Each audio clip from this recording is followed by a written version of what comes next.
So We're yes, kinda being one of working my on the staff, summit. nice that- friends, that- nice Right. here. So, Some of that might lead into some further discussions. no, it's. How we work on. We didn't ask for that much this year. I think we asked for something like 9,000. Okay, Good yeah. But morning. it's, I'd like to welcome you all to this meeting. And I think we have Jason Kenny online, and he's the only one right now. Yes. Morning, Jason. I'd like to call this meeting of the Community Culture and Environment Advisory Committee for February 6th to order. First item is adoption of the agenda as printed. Peterson. Mr. Peterson, seconded by Mr. Brown. Matthew, all in favor? Gary? And number 3, adoption of minutes, the minutes of November the 14th. Are any omissions, errors, corrections? Seeing none, a motion to adopt the minutes. Moved by Matthew, seconded by Fran. All in favor? Gary? Thank you. So that takes us right down into our reports. We have 2 very important reports, and I see all the heavy hitters sitting here today with staff, and I thought, wow, it's got to be a important agenda. It is, but yeah. Either that or they just nothing to do with the story that ended up hang out at the. It's warm in here. It's such an exciting group. Anyway, 6.1 official community plan project update from Ryan Perry. Welcome, Ryan. Great, thank you very much for having me. Apologize for the raspy voice. I'm just recovering from a bit of a cold, but I have to stop for water. Apologize in advance.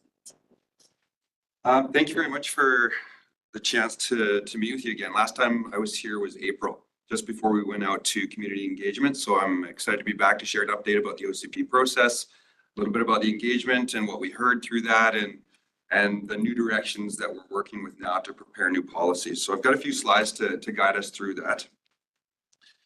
I'll start with a bit of context just to remind you, when I start talking about the changes we're exploring through the OCP update, it's really important to have the context of what do we have in there today. So I'll spend a couple minutes talking about the existing official community plan urban structure, then touch on the engagement that we conducted in 2024, and then the new directions that came out of that. And I'm going to spend most of the time on those new directions, and then I'll wrap up with recent and next steps.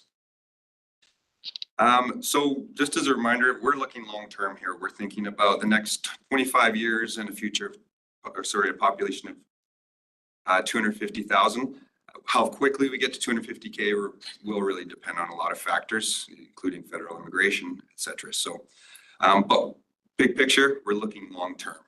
So what are the moves we can make to improve the growth plan and management for Abbotsford over the long term? That's the objective.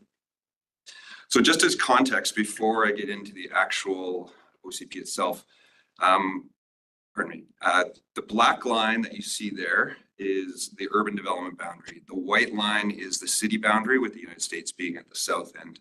So you can see that we have 2 really distinct areas within the city. We've got that urban area, the urban core within the urban development boundary, and then the ALR, which makes up about 72% of the city's land base. So really 2 distinct planning areas. The OCP update that we're working on now is largely focused on that urban area within the urban development boundary. The AgriFresh process that was completed in 2022 really focused on the areas in green and updated all the policy and regulations for that area. Very distinct sets of issues between the 2 areas. Stakeholder engagement needed to be very different. So we're now shifting that focus back to the urban area. You're going to see this graphic of the urban development boundary fairly often. That's why I wanted to introduce it. It becomes a key reference point for understanding the city's growth strategy. So the urban development boundary is really where the majority, if not all, of the city's residential growth is going to happen over the life of the plan.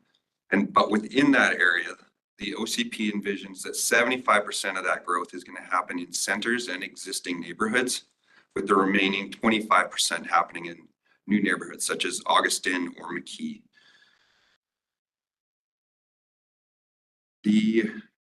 A key component, or the heart of the city, is the city center, which is anchored by the primary transit corridor. The city center core is really envisioned as the center of public life in Abbotsford. It's expected to evolve as the most intensive development area within the city, incorporating a diverse mix of uses with high-rise, residential, and employment, and really that key destination along the primary transit corridor.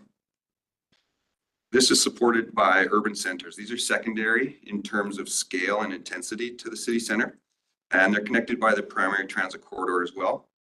And these are, again, envisioned for some of the most redevelopment and intensive uses. And you can see that the urban core actually highlighted in red. That's probably where the most intensive growth is anticipated within today's existing OCP. Moving out from that, we've got a number of existing single detached dwelling neighborhoods that are envisioned for gentle infill to support that core and help provide easy access to the centers and the transit corridor, but in a more gentle infill density type of way. I'm going to touch on this in a few minutes again because it's important with regard to some of the provincial changes. Moving further out from there, we have our existing neighborhoods, largely single detached dwellings with some duplexes and suites. Out supporting those existing neighborhoods, we have our neighborhood centers, which are really envisioned to support the existing neighborhoods. And they're secondary in terms of urban centers regarding scale and intensity, but they do play and will play an important role in serving the daily needs of residents in those outer communities. The last area of residential that I'll touch on is the McKee area in the northeast. So this was a recently completed neighborhood plan. It includes the established Augustin area, but also now the last sort of greenfield area within the larger greenfield area within the city. Comprehensive plan with village center, townhouse, and single detached dwelling areas. Importantly, the urban structure really strongly considers the employment needs of the city, supported by industrial lands, commercial, regional commercial, large format commercial, and then of course mixed use and lower scale commercial in the neighborhoods identified in the circles. So one of the key changes that occurred in 2024 was Bill 44. The city is now required to allow up to 4 units on all lots previously restricted to single detached dwellings or duplexes. And council passed a zoning bylaw update in late last spring in advance of the legislated June 2024 deadline. This legislation is broad reaching, impacting approximately 22,000 lots within the city.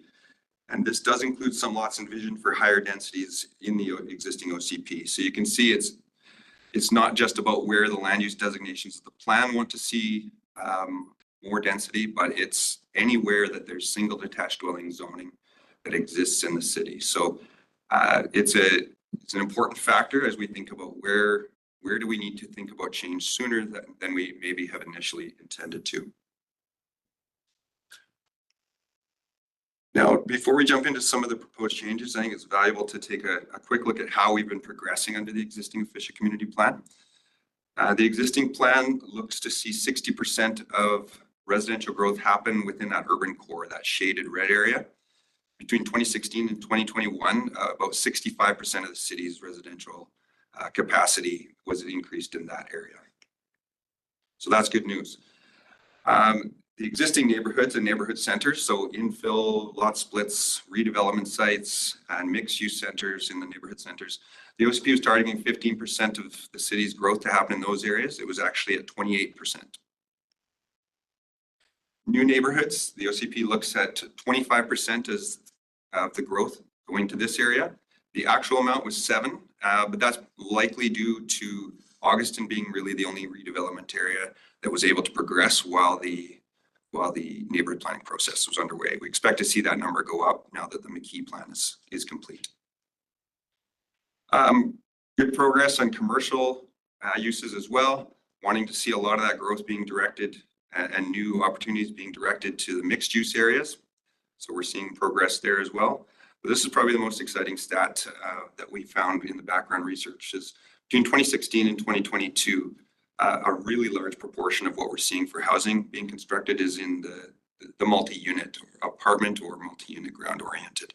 And we're really seeing the single detached becoming a smaller part of that pie. So we're really seeing a diversity diversity growing in Abbotsford's housing stock. So with that context, I'll jump now into the actual OCP update itself. So we're now in stage 3 to prepare new policy. This is our typical 4-stage planning process. We last chatted with you when we were in stage 2, exploring new directions just before we went out to the community. Again, the deliverables are, as we chatted with you before, updated OCP policy, development permit guideline updates, updating the maps and zoning. So it's a pretty comprehensive set of deliverables that are intended to be all coordinated to make sure it all works from day one. So in November of 2026, November 26th of 2024, we took the stage 2 report to council, the stage 2 new directions report. Council received the report and directed staff to begin stage 3 to prepare new policy based on those new directions. So I'd love to walk you through some of the directions that we are now using to prepare that report. This report is really important in that it summarizes the community input on early ideas that we chatted with the community about. It reports back to folks who participated about, well, what did we hear and where did we go with that? It also identifies those high-level new directions that will guide more specific policies and land use changes in stage 3 where we are now. The document's organized with a number of audiences in mind. It's really thinking about the fact that this isn't a document for one group of people. It's for the entire city. It's for council. It's for staff. It's for a range of stakeholders to really indicate what direction the city is starting to head with its official community plan changes or potential changes. I'll talk briefly about some of the sections. So the introduction, this is really looking at what's an OCP update, what does it mean for residents? We know with legislation changes and changes to public hearings, the OCP becomes more important than ever for people to get involved. So it talks a lot about that and helps people get up to speed if this is their first time picking up the document and getting involved with the project. It also touches on some of the recent legislation changes that have happened that we need to consider and incorporate into the new plan, and some of Abbotsford's Federal Housing Accelerator Fund initiatives and how those relate. The 7 initiatives you can see on the screen there, many of which we're able to deal with and implement in part through the OCP update, some of which have already progressed. You can see the ones with the asterisks. That means those have already been moving forward. So engagement in stage 2 was quite successful. We were very pleased. It had close to 500 attendees at the open houses, over 300 online survey responses, and we're really pleased to see the large volume of opinions that were expressed in the early ideas. We had a very high volume of written input as well. So it wasn't just feedback such as how much do you like these ideas on a scale of 1 to 5. It was if you don't like it or do like it, what is it about it? And has been extremely useful for us. We held pop-up events throughout the city, Seven Oaks, Mountain Elementary, historic downtown, High Street Plaza. We were down at Sumas First Nation Health Building and had a pop-up at the mayor's lunch at UFV. The project also hosted a World Cafe workshop to hear from representatives of several local special interest organizations, including members from each of the city committees were invited as well. This was a great way to connect with folks who have a broad network and can start to help us understand the perspectives of what would be Chamber of Commerce, Tourism, Abbotsford, that type of perspective. Online engagement was also used in stage 2, and the intent here was really to mirror the in-person opportunities as much as possible, provide the same information, same types of questions, so that if you weren't able to make it or you wanted to think about it and tell us what you thought later, that option was available. All that led to the findings of the engagement. We presented a number of ideas and wanted feedback on a number of ideas for improving the OCP. The vast majority received over 75% support. So people saying either they liked it or thought it was a great idea. And 64 to 72% indicated, and a smaller number of 4 of the ideas received 64 to 72% support. So none of which were below 64%. So we feel it was quite successful. It was great to hear the comments of where people did have some discomfort with some of the ideas, but gave us some great feedback to move forward and prepare new directions for council. So those new directions emerged as three key themes. One being refine the big picture of the efficient community plan. The second theme would be to increase housing affordability, diversity, and supply. And the third being to look beyond just the residential growth part and think about what is needed to support and guide that growth. The directions are organized key themes, new directions, and then they get into more detail about how we can actually get there with each of those new directions. I'm going to touch on each of these briefly. There are 15 new directions. Given the time, I'm going to make sure I move quickly, but please feel free to stop me if you have any questions as we go through these. I'd be happy to unpack them further if needed. The first new direction is to update the city's vision to reflect its regional role and add a new big idea for the local economy. This really being that Abbotsford in Council's strategic plan is viewed as the hub of the Fraser Valley, and the idea is to reflect that in the efficient community plan update as well. The local economy is a key part of our growth in that we need to have job growth if we're having population growth. And right now our policy for that is really in our Make Places for People chapter, but the idea is to elevate the local economy and jobs as its own big idea within the efficient community plan to give it the visibility that it deserves. The next one is to expand and strengthen climate change mitigation, adaptation, and resiliency policy through the UCP. So this is highlighting being more clear about some of the things the efficient community plan is doing to improve climate action and adaptation, updating GHG targets, section of the OCP, and raising awareness of how some of the work of the OCP is moving forward. The next one is expanding the primary transit corridor in consideration of regional transit, employment nodes, and priority growth areas.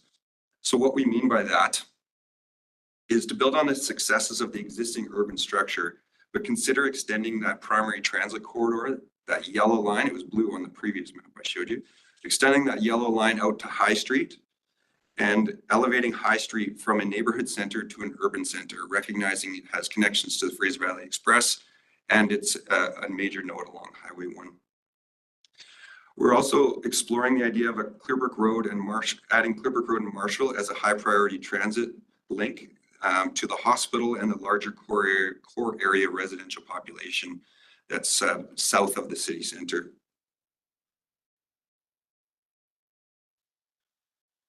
Another way to do this is looking at revisiting the potential for urban center designated lands along the corridor. So that's those dark orange nodes, U District, McCallum, Historic Downtown Clearbrook, and what would now be High Street as an urban center. Today, those are limited to 6 stories. We're recommending that we look at allowing density bonusing to go higher in these key locations, given the proximity to transit and the opportunities that presents. This is also advancing one of the city's housing accelerator fund commitments to explore further opportunities for density bonusing. Another idea that's being looked at as a new direction is to rethink the low density 1- and 2-story commercial areas in these 2 locations for 6-story apartment or mixed use, given their location along higher priority transit locations. We think this will help spur reinvestment along the Clearbrook Road gateway to the city, and it will also help strengthen the link between the city centre and the historic downtown, particularly as multimodal connections are developed along and between those centres. I mentioned the neighborhood centres, mixed-use neighborhood centres distributed throughout the city. One of the ideas in the new directions is to increase the height limit of local serving mixed-use neighborhood centres from 4 to 6 stories to improve viability. Some of these centres have seen some investment, but not the investment that we had hoped to see through the OCP. By bumping up the the height limit from 4 to 6 stories with the new changes to the build, not so new now, but the changes to the building code that allows 6-story wood frame construction. That form of development seems to be working very well in Abbotsford to provide new housing, and it may provide a catalyst for more investment in these neighborhood centers and start to provide some of those local services and mixed use areas that are so valuable to the surrounding neighborhoods. So by adding 2 stories, we hope that will improve the viability, and some of the work we've been working with the consultant is showing the same. To help improve viability of, we're also looking at revisiting some of the areas of Urban 1, that 6-story apartment, to harmonize the way those lands are being developed. We currently have a split in density between small lots and large lots. We're looking at harmonizing that. And then on a commercial side, we've heard there's a large desire to see hotels being developed in the city, but we've heard from some in the industry that the 4-story height limit in most of our hotel areas is really not attractive enough, viable enough to see that. So we're also suggesting, similar to the mixed use centers, that we bump the height limit of hotel areas from 4 to 6 stories in some key locations. Another exciting new direction is to explore land use changes to establish a new mixed use area between Mill Lake Park and the hospital. So this, now you can start to see how the urban structure is starting to build out here with the transit corridors. But this area south of Mill Lake Park has some really great bones and catalysts for employment. The hospital is there. We've got Mill Lake Park, which is an incredible amenity area. But we also have a large, low-density, single detached dwelling area between the two. This area was envisioned to be looked at in the longer term as to what the potential would be to densify that area. But with the provincial changes to require permissions for 4 units on every lot, if we don't look at it now, it could be lost forever. Once you have 4 different owners on a single lot, it's going to be a lot more difficult for those to assemble and become something more than they are in the future. So we're proposing to look at that now, creating a new area, mixed use area here with an enhanced connection between the park and the employment node at the hospital. So we're quite excited about this idea. We think it's a great opportunity where we can possibly see housing that starts to support health campus workers or residents in the aging population, maybe attract more doctors and nurses and other important healthcare workers. We're looking at improved transportation connections to this area, as I mentioned, and we will need to consider and evaluate the infrastructure needed. And we're also thinking about, we know we need to work with BC Transit on transit connections to that area.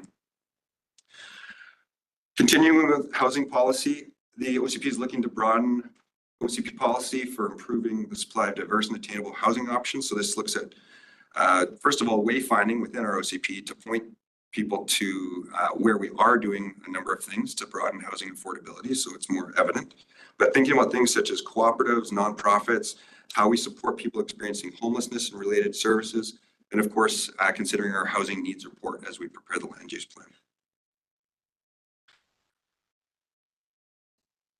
So the next one relates to small scale multi-unit housing. I talked about this earlier in the presentation, but it is a major consideration that we have to keep in mind as we move forward with the plan.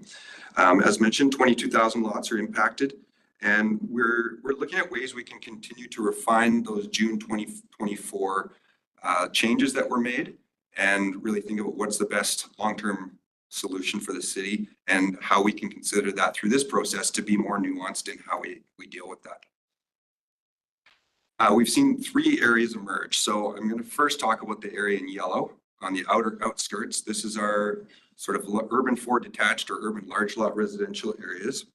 We're looking in these areas at more flexibility for typology such as garden suites or duplexes with suites. We're looking at revisiting the maximum unit size of accessory units, considering the property size. We're also looking at what the minimum lot size needs to be in these areas in consideration of this new permission for up to 4 units. Now, it's not the same as it was in the past. We know that more units means more demand on the area needed. So we're taking a very close look at that, but looking at creating more flexibility to provide more housing options in these areas. Moving a little bit closer to the core, this area that's highlighted is part of the current Urban 3 infill area, but we're calling the Urban 3 infill periphery because it's on the periphery of the overall Urban 3 infill area. We're looking at allowing the same as the outer areas, but with additional permissions and opportunities to have larger units potentially, and explore more flexibility for typologies, thinking about ways we can have lots configured to minimize the impact on that front yard and minimizing the amount of parking along the street and how certain designs could help with that. And similar to urban 4 areas, we need to consider what the minimum subdivision size is here. Today, it's currently quite a small lot at 300 square meters, but we know that that's not feasible for 4 units. So we're putting our minds to how to resolve that. And we're looking at going beyond SMU in some strategic areas. So within that area I showed you, there are certain areas such as along arterials and main collector streets where we'd be looking at possibly more than small scale multi-unit housing. Going to the core area, so quite close to that, to the city center and the hospital area. Again, building on that to provide these layers of flexibility, allowing what was considered in the periphery, where you could have a small townhouse project, or you could have duplexes, or keep a single detached dwelling and put a garden suite in the back. Or given its proximity, if enough lots could be assembled, it would also provide the opportunity to assemble those and create a larger townhouse project, given its proximity to amenities, transit, and the core of the city. As I mentioned, another step is to think about those key corridors that run throughout the city, areas where we today have busy roads that are trying to carry a lot of tasks such as walking, cycling, transit, and thinking about the impact of how 4-unit projects all the way along those streets might not be the best outcome, and that there may be an opportunity to provide townhomes or apartments along some of those corridors instead. So that's another key piece of the puzzle. I'll move a little bit quicker here because I know I'm taking a fair bit of your time. Staying with the housing theme, we know we have about just under 50 places of worship within the urban development boundary. A lot of these are very large properties. A lot of them have a community-minded mandate to help the community. So we're looking at exploring opportunities for place of worship sites to contribute to the supply of non-market and below-market housing. We know churches are interested in doing this. We have an application in right now for one. But we're excited about the idea of embedding this in the OCP, thinking about this as either separate housing on an area of the site that the housing would be suitable, or even if a place of worship was interested in full redevelopment, the opportunity to do it as a mixed-use building with housing above. We're also thinking about what is needed to support and guide that growth and all of that new housing. So we're thinking about improving policy guidance for considering new institutional uses such as schools, campuses, and places of worship. We're looking at ways to explore and affirm OCP policies and land use changes that support job growth in the local economy. You've seen part of this graphic earlier, but we know that our industrial lands play a huge role in our employment supply or our job base, and we're running out of industrial land. Past city studies, a lot of work has gone into past city studies of industrial land and where we should be looking to expand. Special Study Area A and Special Study Area B emerge quite strongly as key areas that would be beneficial to look at expansion of industrial land and to continue to help support that growing job base. We are not proposing to remove those. They are already in the OCP today. So the approach is, the suggestion is to keep those in the OCP and just reinforce that position. Importantly, we need to think about how population growth will also result in more demand on parks and open spaces and how we plan accordingly for that. So we're coordinating with our Parks, Rec and Culture staff. Of course, they have much more detailed strategies and master plans that get into the nuts and bolts of how that will work and where those strategic decisions will be made. But the OCP plays an important role for thinking about the larger scale land use. We're making sure we're supporting in the OCP those strategies and plans and making sure that those two mesh. We know there's a lot of back and forth between the master plans and the OCP. And that's part of this process, is to consider how we make sure we continue to coordinate that going forward. We're almost done here, just two left.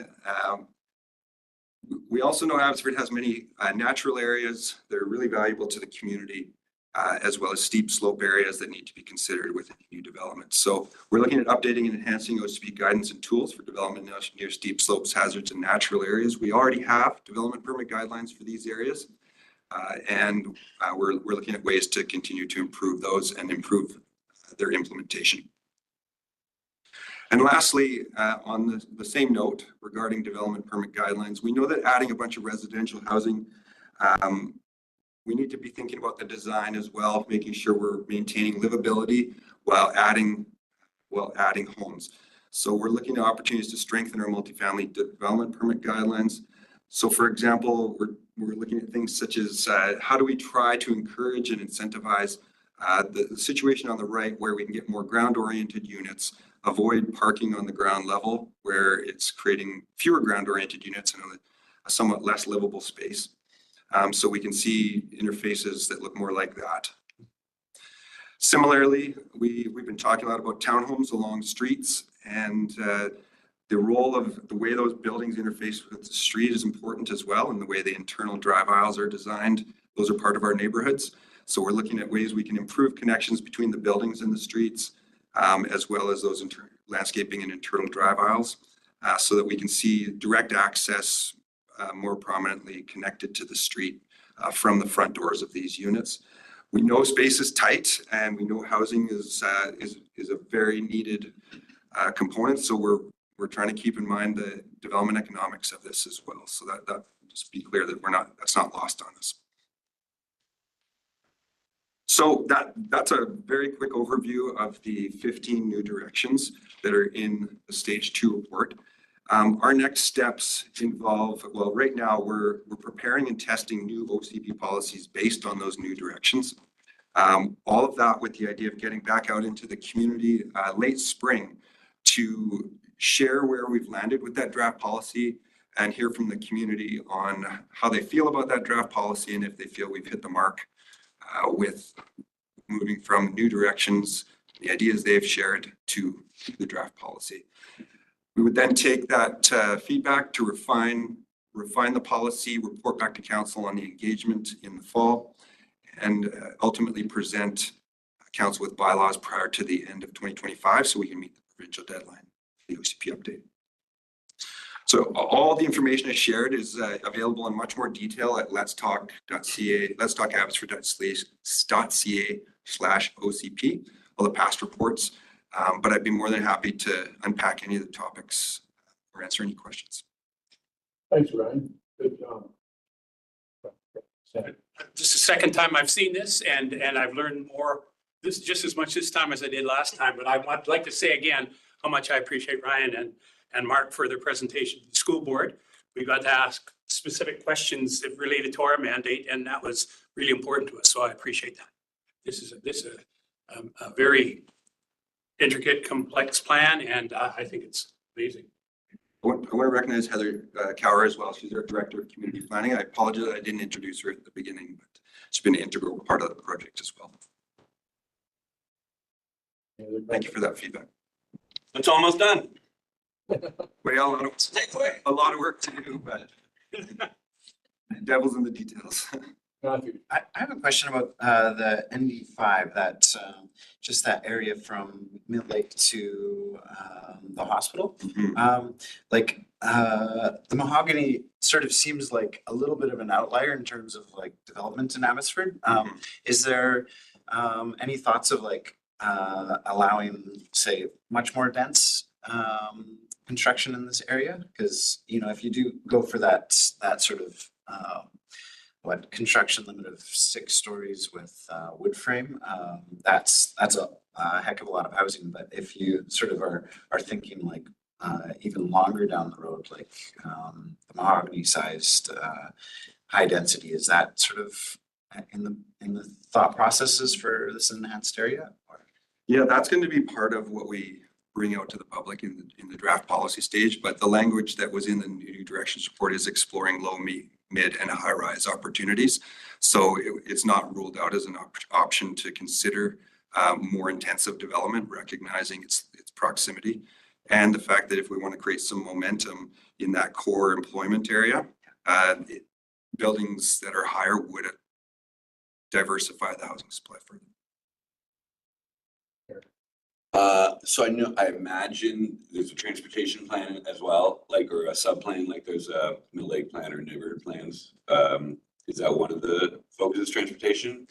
Yeah, so transportation is at the table in our technical advisory group through this entire process, as are all the other departments. But the OCP process is always followed by a master plan update process. So we do have a master plan in place that followed the last OCP update and responded to those changes, and a similar process would happen through this. So I'm just wondering, all of the pieces about infrastructure capacity, bringing more people, we're talking about where are the parking lots in the buildings.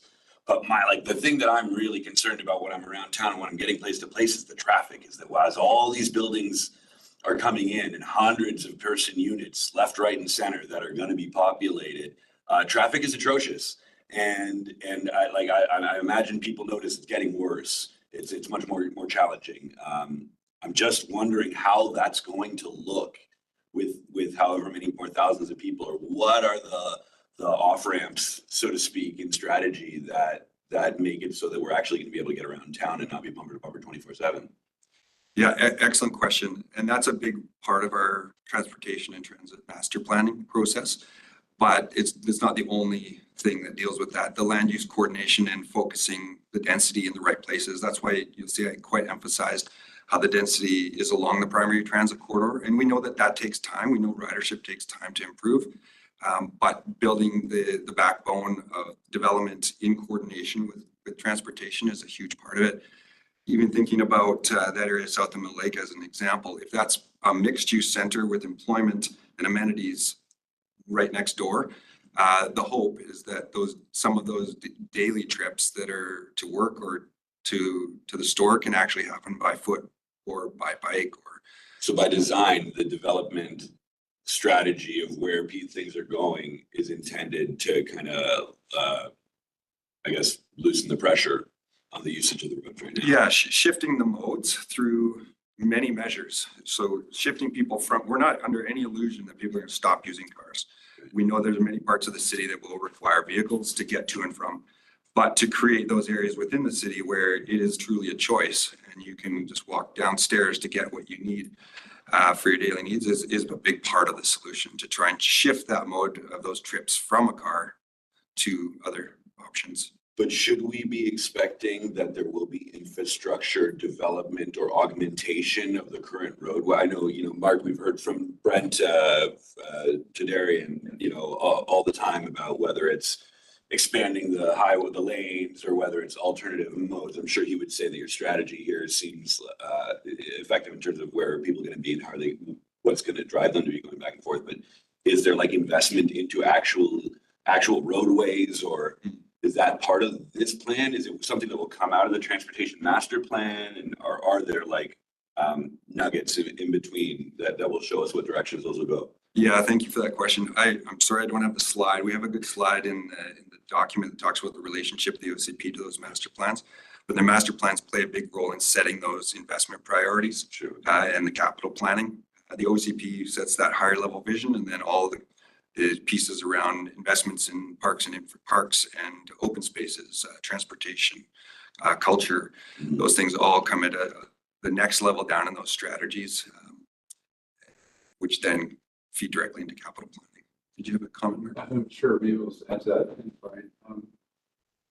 Further to that process, it's coordinating those elements into how the city is built. So as you mentioned, Brent Derrick, he helped us with the past OCP. You'd always say is a good transportation plan is a land use plan. Right? So it starts with land use plan. Putting that growth and the density and aligning it and coordinating it with your investments in transportation, into parks, recreation, culture, and other things. So It's an understanding and a coordination between all those elements. But it has to start somewhere. That starts typically with the land or the OCP. The OCP creates that foundation. That's the North Star. And then these other elements are built in recognition of that. Okay. Yeah, no, So implementation is incremental and over time, but it is with an understanding of the preferred. And it can happen through the city with capital investments. More so it happens through development. So you'll see all these development applications where they are redoing the frontage of that road. And that typically comes with a road widening. So they buy the land and that road is upgraded to match whatever the master transportation plan shows. If you're getting just the frontage of that building that's being built. So it's done incrementally, but it's all done with a long-term. modularly working together there. I'm sure nobody's surprised. The culture community is focused on roadways. Thanks, guys. Mayor. Yeah, and I think just to follow up on that too, the efficiencies of our transportation, but all of our infrastructure, sewer, water, roads, all of those things, when we densify from the core out, yes, they take care of all the frontage and all those upgrades, but they also pay development cost charges to the bigger.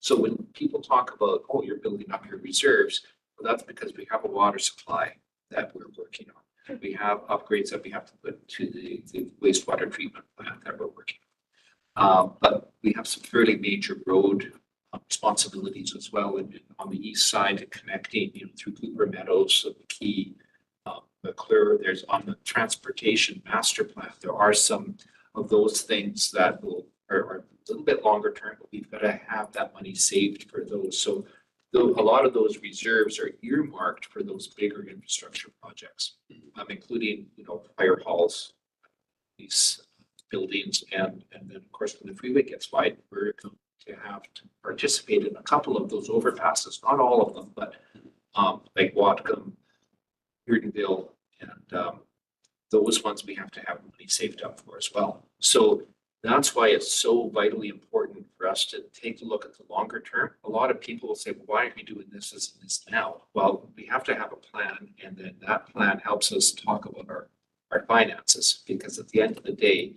we want to make sure that we keep tax increases reasonable. We can't say that we're going to have cuts in taxes, because that means we're cutting services, and we can't afford to do that. But we have to have a balance, and that's where these plans are so vitally important. And people sometimes say, you guys are always talking about plans. If we don't have a plan, and if it's not executed efficiently, then it's going to be hit and miss. So that kind of explains sort of where council is thinking, and why the work that these folks are doing is vitally important. Thank you. Last of all, any questions, comments? Yeah, go for it. Yeah, so I just wanted to, I failed to mention when you'll see us next. So when we go out to do engagement this spring with the draft plan, or late spring, our intent is to also come back to the committees and share that. So that is great for us, because it helps you, or if you can help us spread that word to your networks and bring your perspectives to the table as well.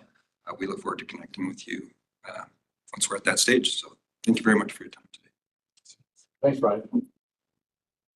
Well, that's the recommendation, so we can end it with a thank you. Thank you. Thank you. That takes us to 6.2, public art policy and program review, stage 3E direction. Sarah Dickinson is here to present. Welcome. Hello. Hello, everyone. Thank you very much for being with us today for this. So I'm very pleased to be here to present stage 3 of the city's public art policy and program review. Similar to Ryan, I'm just getting over a little bit of a cold, so if my voice gives out for a moment, please forgive me. So just as some background, this review is one of the priority actions of the city's Culture Connect strategy, and the scope of the review has 3 main deliverables. That's development of a public art program plan, the modernization of the city's existing public art policy, and the creation of a public art conservation and maintenance plan. So this draft review builds on the research and community consultation developed through stage 1 and stage 2, including the consultation with this committee previously as well. And the main elements of the review are presented in the 5 proposed key directions that you see up on the slide there. And what I will do with this presentation is I will briefly outline each of those 5 key areas. And throughout the presentation, we have some pauses where we will ask questions of the committee in order to gather your feedback on some of the key components in the draft review. And we also have time at the end of the presentation as well to gather any additional feedback that we haven't throughout the presentation.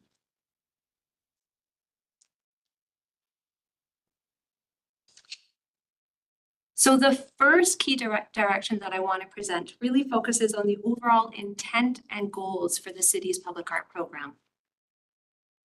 And the proposed vision for the program presents public art as a means to connect people, communities, and places. The proposed mandate builds on this vision by highlighting the importance of civic planning and engagement in connecting communities, cultures, and heritage through public art.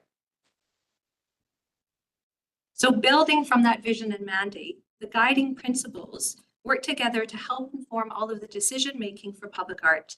And these proposed principles emphasize authenticity, sustainability, innovation, and inclusive collaboration. The proposed outcomes for what we're hoping to see from the outcome include creating dynamic, inclusive, and engaging public spaces that foster community pride and connection. So here I'd like to pause on this first key direction to be able to gather the committee's input. And up on screen here, I've just summarized the proposed public art guiding principles and the proposed public art outcomes, so what we hope to achieve through the city's public art program. And looking for specifically on if the committee has any feedback on these proposed outcomes and guiding principles. I really appreciate seeing the cultural inclusion and celebration. And I'm wondering how much feedback you've had from the many, many different cultures we've have in our community. Yes, absolutely. So this, the development of the policy recommendations and these program recommendations have really been grounded in engagement with the community and also with a lot of the key cultural stakeholders, including Indigenous consultation, working with the South Asian Studies Institute, and many others in the community as well. Thank you. Thank you. Any other comments, questions? Yes. I just think it's just a comment, not a question. I think that the more we work on this, it's becoming really more apparent that it always used to be top down. This is we're coming up this way now, like it's this coming from stakeholders in the community as opposed to top down. It's really, I think, I want to use the word innovative because this is new. This is new and this has been a lot of work. I know you guys have done a lot of work on this, but I'm not sure that it necessarily, I'm not sure if the general public that lives in Abbotsford, I don't know if they sort of realize how really, really deeply this has gone, like, and the amount of input that's gone into this. So it's, I think, really interesting this time around to see just, like a basic thing like Let's Talk Abbotsford. That in and of itself is an innovative idea, I think, right? And so I'm really happy with where we're at right now and to see that this is all coming to fruition now. Thank you. I think it's great.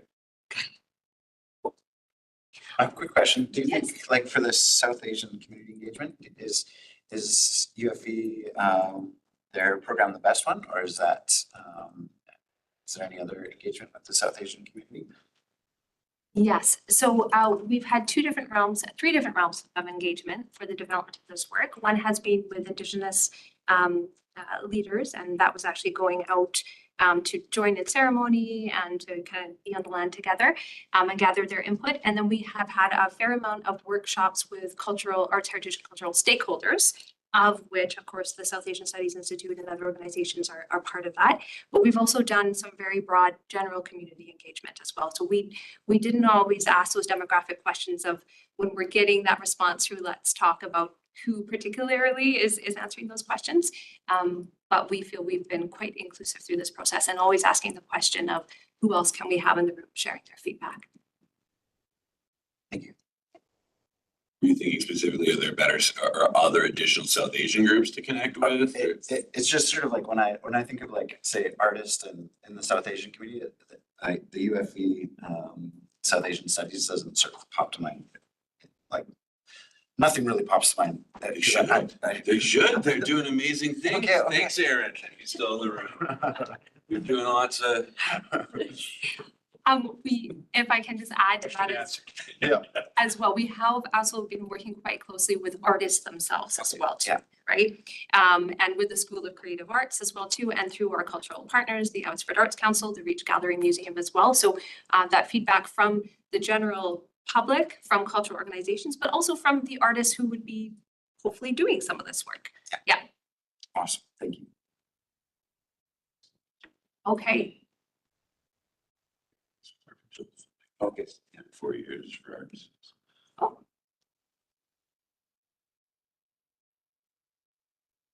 Okay, there we are. Apologies. So moving on to the second proposed key direction of the review. So this covers the proposed scope of the public art program. And the proposed scope includes 5 different categories of art and activities and functions, which I'll briefly outline here. And then again, we'll ask for your feedback on this. So the first type of public art recommended for the program is long-term public art. And this type of public art could include city commissioned or purchased art, as well as donations to the city. And the review is recommending that public art in this category would become part of the city's public art collection and have a duration or lifespan of 10 years or more. The second type of art recommended for the program is temporary public art. And temporary public art can bring public and neighborhood spaces to life, create memorable experiences for residents and visitors. And the review is proposing that temporary public art can have a duration from weeks or months up to 2 years. So more temporary by nature. The last 2 types of art recommended for the program focus on community arts engagement and cultural heritage and tradition. And these types of art experiences and activities can be hosted over shorter time spans, and they have a high degree of connection in and with community. These categories of public art provide opportunities for community members to explore their creativity and share their stories, cultures, and traditions. The review also recommends including opportunities for artist development and skill development.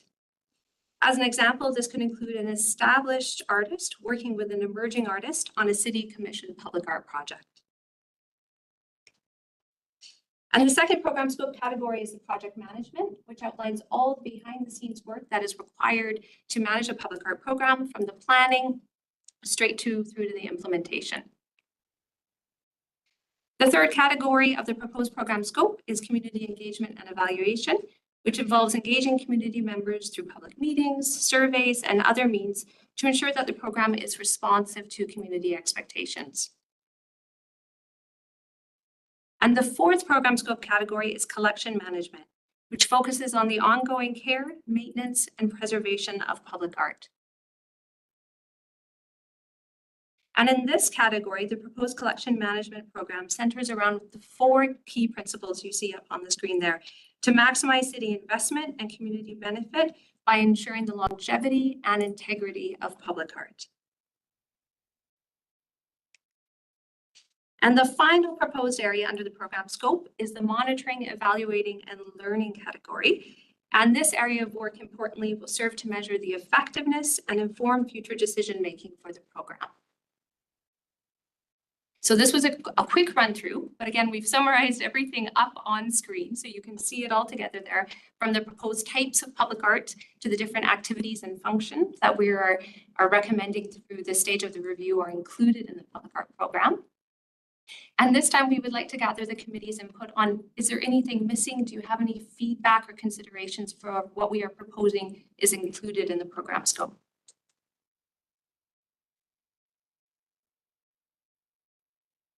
I will be the only one to put my hand up here, but I'll wait.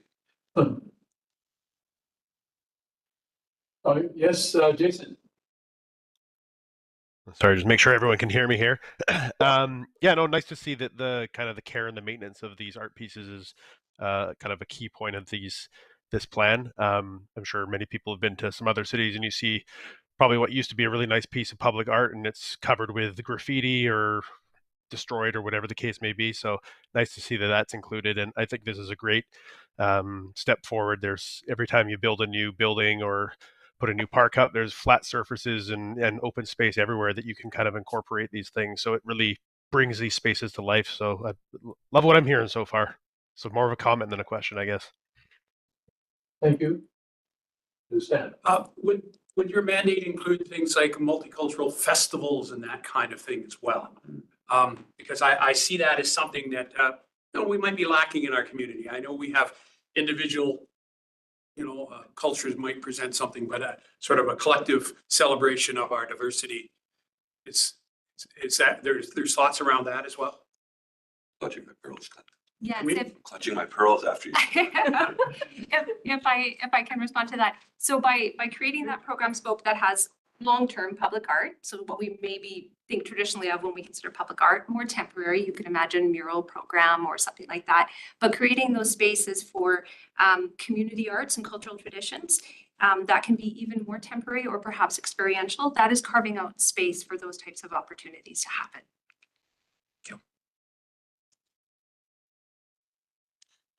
I guess along the same lines, I'm thinking maybe, or I don't know if it's relevant to this stage or this section, or if it's in terms of providing support and infrastructure for such activities, or maybe not even on such a wide scale. You're talking about cultural festivals and presentations.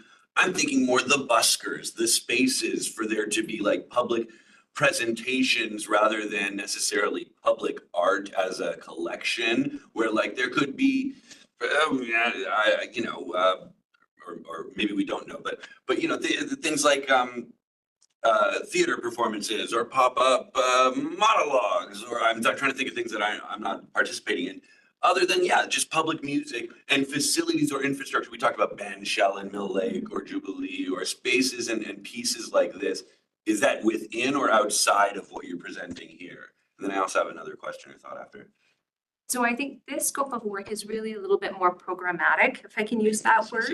So it's about bringing that activation, whether it is through a long-term piece of public art, a temporary piece of public art, or Aaron, I love the references to other art forms, pop up, spoken word poetry or buskers. So the scope of this work is really about the activation of, rather than some of those other pieces that you're speaking to. But certainly those are kind of required to work together. And so then my other question, if I may, we heard a presentation at this table. I know you've done work your staff has done work in the outside of this space with Kawahama and the Roar Group on their desire to have a public art piece that tributes the opioid crisis, and that's where would that fit in this infrastructure? Because that would be a piece of the collection. This is what we're talking about, and that's one of the barriers that they faced. Is that you've got some seed money, but how are we going to support the maintenance and the long-term viability? To Jason's point, that it's going to be taken care of, that it's going to be respected, that it's going to be affordable to do so. Is there direction for those kinds of pieces within what we're looking at here, or is that again something that would be supported outside of that work? I think for this layer of work, it's really creating the framework for what are those categories of activities or pieces of work that this program will support, and making sure that we have those pillars of support in this. We have the project management, we have the conservation and collection management. But certainly, yes, for individuals like that particular group who've come forward, they've been part of the public art consultation process. So again, speaking to Christina's point, we tried to make this as inclusive as possible. So we're hearing about that. And that comes down to, I think, some of those proposed vision and values and outcomes as well. And so I guess in the practical level, sorry, is there direction within this document that I can tell a group like CATS, hey, look at this and see how you can better support your project to be successful in working with the city? Are there highlights there that I should take heed of and mention, or is that again something. They've already been involved in the process. Their issues have been incorporated into this piece and that kind of a project to work more effectively. Thank you, Councillor. It's just gonna maybe put the perspective around Ms. Dickinson's work kind of flowing through everything we're doing as a department. While she's not standing up talking about things like the Mill Lake Park Master Plan, there are certainly cultural amenities in our kind of professional view that are encompassed within that space. While she's not our voice when it comes to special events, she's certainly working with that team, right, to how do we permit these things more efficiently and effectively. So I just maybe want to provide some reassurance that we don't work in silos. Ms. Dickinson's voice is very much heard and embraced across all realms of the department. So when you see things like, large and kind of community scale performance spaces in the Mill Lake Park Master Plan, which is open for consultation right now, or you see things like a community building, Ms. Dickinson's hands are in that metaphorically saying, hey, I think there's opportunity here for the cultural community. So yeah, I would guess maybe I would encourage, us to kind of champion the message around like, this isn't one piece in isolation, right? To get engaged with us as a city, right? And we can help point out some of these opportunities for, whether it's performing arts, whether it's literary arts, whatever it may be. So, and I realize I'm asking about a specific usage case, and I'm doing the opposite of the 30,000 foot view. So I appreciate it. Thanks so much. Mayor. And just to build on that or add to that, so this is how it sort of works even with our neighborhood, so historic downtown. There is a public space being planned right now with the Downtown Business Association. That will be performing art, it'll be a place for people to gather, but there could be some performing arts. Out here at the Thunderbird Square is another prime example. So all of these things, like Mr. Steverson was saying, is how it all sort of connects together. But even when you take a look at our Lake Park Master Plan, if we were talking maybe about a amphitheater, that in and of itself could incorporate art and be a work of art just on its own, but then performing arts would happen there. So that's kind of the vision that and this is how it all sort of works together. So well, and I mean, primarily my questions come from, when I go to my next ROAR meeting, it could be on the agenda that Kat says, well, where are we at with this project? Aaron, you've been at that committee. What have you heard? What advice do you have? So that's where I'm coming from, and I appreciate the feedback. I'm going to go home and practice my juggling. Right? It's my last meeting. Good spot for you. Word that came to me when you were talking about the performances of the buskers, I thought of spontaneous art. Right. Yeah. Incidentalism. Yeah. Yes. Okay. Any other comments or questions? Yes, Laura. Yeah, I just wanted to comment.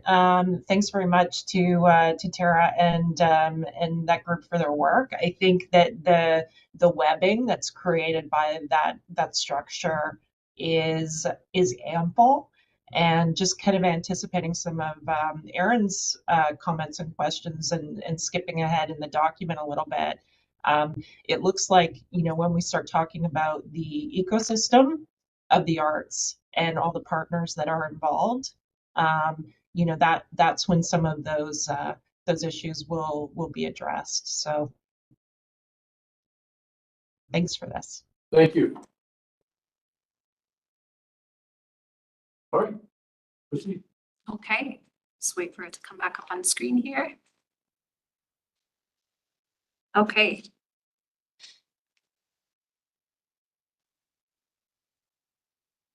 There we go. So now we're moving on from the program scope, and the next key direction is on governance, which is all around outlining the process for public art decision-making from the planning to the approval. So up on screen here, you'll see a proposed governance model. And in this model, planning starts with an interdisciplinary public art working group. And the importance of this group is that this group would be able to integrate public art with civic planning and could also draw on the expertise of the city's cultural service partners. This planning group, the proposal is that they would create a 5-year public art implementation plan for council's review and approval. So just as a note here, right now we're not talking specifically about the what, but we're talking more about the process and the how. And under this model, the long-term public art projects would be supported by an external public art project consultant in alignment with the implementation plan. So that's about bringing on some additional capacity for those long-term pieces. So the fourth key direction defines the site selection criteria for long-term public art, or put another way, here we're looking at where would long-term and temporary public art go. So again, we're talking about long-term and temporary, not necessarily more of the cultural traditions or community arts, which would be more temporary, short-term, could have more pop-up activations. So the draft review proposes that the site selection for long-term and temporary public art prioritizes publicly active locations or areas where public art could help build that increased community activity. Also noted are accessibility and feasible project delivery are highlighted as key considerations here. So here up on screen, I've just summarized here the proposed site selection criteria. So again, where long-term and temporary up to 2-year public art would go, some of the considerations for the decision making. And again, I'd like to turn it over for some input on these site selection criteria. Okay, just before we begin, Laura, your hand is shown to be up. Is that just from the previous question? Okay, thank you. All right, table, the floor is open for questions, comments. I'm out on this one. Okay. It's a good list. Me too. Chair, can I ask a question? Yes. Chair, can you just talk about public art? Is the intent that public art be towards public property, or could public art be private property? And does this strategy deal with that? Yes. So in the site selection criteria, we haven't put that in the site selection criteria because the site selection criteria considers more places for city long-term and temporary pieces of public art. But certainly those what we would call third spaces, right? So not quite a public park, not quite a public plaza or recreation center, but those places that are publicly accessible but developer, private owned. The policy recommendations will also consider some of that to help encourage that as well. What if I could just add to that? Can there be any expectation of private developments to have some form of art? And that would be with the city. I don't know. If you're going to build a building, you got to make it look nice. And I don't know. Can there be expectations around that? We start with the school district. Pardon me? Thanks for offering. All right, That's there we great. go. All right. Perfect. You done everything. I'll get my grade 2 drawings out. It'll be all over the place. Yes. But Irene Kelleher is a prime example of that. Yeah. Yes. Maybe through the chair, you can start an answer on that and encourage Ms. Dickinson or anybody in the planning team to kind of chime in on this as well. And I wish somebody from finance was here. I guess there's a couple of ways of approaching that. One being the fact that through development, there are charges that the city requests or, in some cases, mandates developers to pay. We talked earlier at the OCP presentation about DCCs. Council has improved CAC, a community amenity contribution policy right now, and that contemplates a 25% contribution towards culture. Right now, how that is used is up to council's discretion at that piece. So, anything to maybe add on that? Yeah, and I think we anticipate the amenity cost charge backlog. So at some point, that probably also address some of that. But in terms of private property, right now we have sort of informal ways of talking to developers as development comes in to say, hey, you have this big blank wall, would you consider putting a mural on it, for instance, right? So we have those informal ways of doing it now. But there may be ways that we can do policy in the OCP, for instance, that would more strongly encourage those kinds of things or incentivize. I think there's various ways of doing it. There are other communities that include those kinds of things in their official community plans. So I think, as we've been talking about the OCP culture as it relates to the OCP, these are some things that we want to do. maybe I'll just put this second kind of lens on that.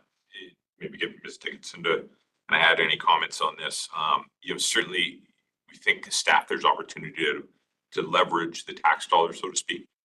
So if we can partner up with the, private, entity, landowner, whatever it may be, we think there's great mileage on that. On the other side of that, we always want to be cautious about how we do that, because a piece of art in the public realm, we want to make sure that, the council still has kind of the authority over what the theme, the characteristics, and the representation on that is. I've seen some that have, through my career, kind of gone away from the municipality and may not be as reflective of community values as I think the broad community would hope on that. So, any extra thoughts on that, Chair?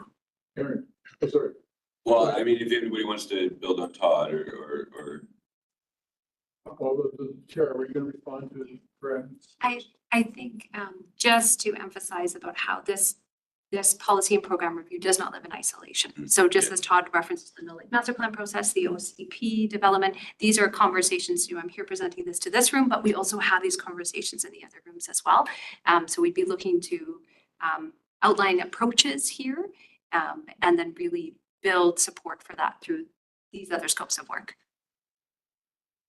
Go ahead, Aaron. Well, Stan was there and then Ryan behind you, Dave. Oh, this is for you. When it's appropriate. No, this is a great. As you were discussing that, I was just looking at our existing development permit guidelines, particularly for our mixed use areas. We do have an example of a policy where this could be implemented. Public realm, design the spaces between buildings and street curbs as safe, convenient, interesting people places, and live with the public realm with attractive amenities such as seating, planting, transit shelters, public art, and water features. So there are these triggers through the development process that if there are these appropriate spaces that really seem to make a lot of sense for something like this, that there's policy to lead on to strongly encourage it or to see this. Just to see investment. Yeah, Chad. I just like to say, I appreciate your comment about the schools. I mean, and I'll bring that comment back to our board. We need to practice what I think we preach around art and when we build a school, why not? So thank you for that. I'll bring that back. Well, ask Raphael Silver how much we saw. I appreciate you included the house post, right, in the images. But yeah, most of his stuff around town is in middle schools and high schools. I think when we did the anyway, okay. But outside work, I mean, even Irene Kelleher has got some neat stuff around it. So I appreciate that comment. Thank you. If you don't mind, I was just gonna Tara, I know this isn't news to you, but of course, I wonder if there's or how much synergy or engagement there is, what with the development at UFV in the School of Arts that, Laura Schneider from the Reach, her entire role is looking at development and for the arts, basically, or the School of Arts at UFV. UFV has the property trust the discussions and work that they're looking at on the south end of campus. And then, of course, they're developing the U District. Is there already, or is there an opportunity to build on? Or is it just, we're aware, we'll work on that in terms of what UFV's role in public art and what kind of leverage there can be there, especially with Laura in this new role that seems like it would be really modular to the work you're doing. So I think I can answer part of that question, but perhaps not all of that question. So in terms of leveraging the expertise and the capacity that's in the community, absolutely yes, and working through partnership. And in that proposed governance model, we emphasize that, the opportunity to work with cultural partners as well too. The cultural sector has such an abundance of skills, knowledge, and expertise and experience as well, creating public art projects for the community. So absolutely, yes, not to mention the School of Creative Arts has direct access to artists as well too. So on multiple levels, we'd be working very closely with many stakeholders and partners and both to build that capacity and opportunities. Laura. Yeah, I'll just comment for Aaron's benefit. It is on our radar at UFB, and I think that we have all of the right people in place to make sure that we're in a position to leverage those partnership opportunities when they come up. Thank you. There you go, Aaron. Thanks. Thanks, Laura. All right, last call. Proceed. Okay.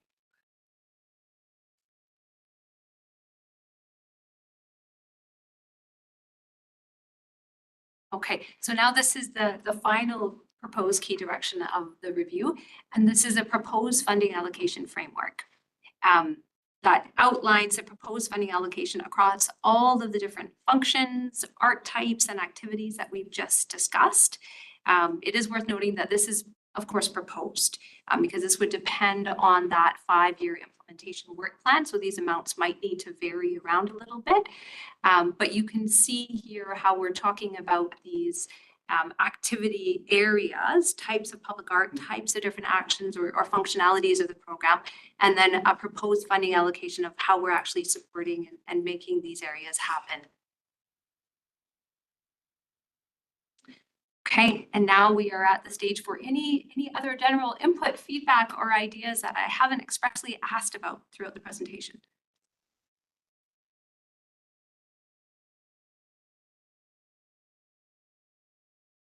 As far as those two lists, those are great in terms of the different focuses and the diversity of the different objectives, like Stan was pointing out earlier. I think it's a really great direction.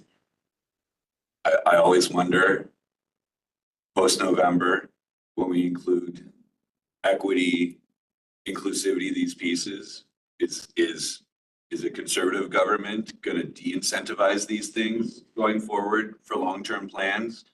As a person who's coming from the left, these are legitimate conversations we're having in that world about what does it look like for funding and integration when we've been building these EDI-oriented inclusivity pieces into our work. And who knows if that's going to be something that's approved by higher levels of government going forward as we see the cultural shift that's taking place. But of course, my constituents, so to speak, if you could call them that, want to see those pieces. And I'm just thinking about, building out an integration in a 5 to 20 year kind of landscape where things look very different than I imagine they will. But I appreciate all the work in that. I have a question. Do you interact with developers at all? So for like the McKee development or the Cooper Farm development, is there sort of any discussion about sort of encouraging arts there? So I can speak a little bit to my experience, but perhaps I'll prefer to Heather. I would say I have in some instances, but it has been informal, and it has been developers seeking some guidance and ways to connect and engage with community to develop public art that they are hoping to bring as part of their development. I don't know if you want to. Yeah, I mean, I think it's integrated into our new plans. So to the extent that we're contemplating or getting particularly in Key Village, as we're discussing with developers now, it is those kind of informal discussions. It's, hey, there might be an opportunity here. But I feel like through Kira's work, it gives us more of a framework, and being able to build on that, it becomes more of a practice that we can not formalize, maybe formalize, but make it more of a standard practice for us to have those conversations. If I can, Councilwoman, maybe I'll just kind of put a final stamp on that. Our existing policy is not very beneficial when it comes to facilitating those conversations, right? I mean, frankly, it doesn't kind of focus on that. Ms. Dickinson's work actually does allow for that and creates an environment where we can have that dialogue and kind of work collaboratively. I think that's a major stride, right? And not just with the development community, kind of across the board throughout the broad community in that sense.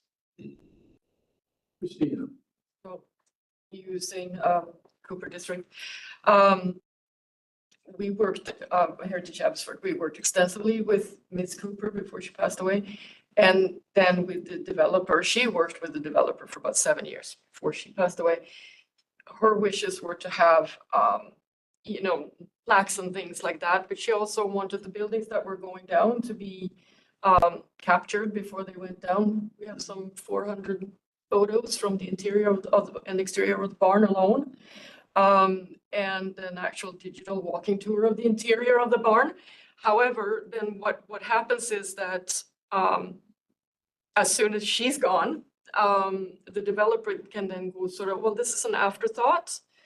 So they put in good work ahead of time, but then when it's sort of like, they need to see that there is an investment from the city too, to say, okay, well, if we fund these plaques, will the city maintain them afterwards? Or whose job is it? If they wanted to build a kiosk and put in all of this interpretive paneling and stuff, and they asked us, would we be able to do that? Well, yeah, I can do that for you, but you have to talk to the city of Abbotsford because somebody has to be responsible for maintaining the paneling after.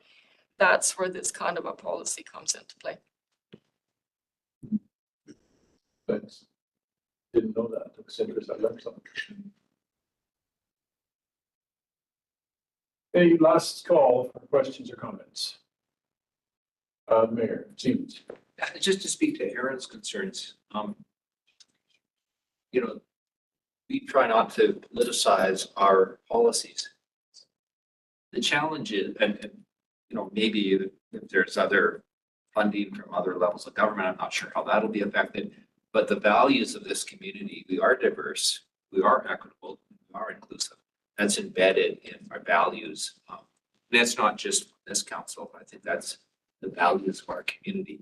So political wins and things like that will come and go, but I think the values of this community will withstand most of those things. So I wouldn't be overly concerned about the city on those issues. If there's other levels of government that put things in place, I think that our policies are very robust and that we shouldn't be affected by some of those political winds of change. I mean, obviously, that's amazing to hear from the mayor, right? And of course, like, Tara, I think, you know, I'm coming from a place of fear rather than a place of now's the time to get rid of these initiatives, right? So, I mean, I think that's really important to hear from, like you were saying, Christina, the top down, and it's really reinforcing. So I hope that helps you do your work and continue to build on what you've been creating. And to Todd's point, you know, of course, we didn't have positions for Tara or Aaron's roles before. So, you know, you're inventing the wheel in the culture world for us. And I appreciate this work as a completion of feedback from the presentation. Thank you. All right, Ed. We have a recommendation, right?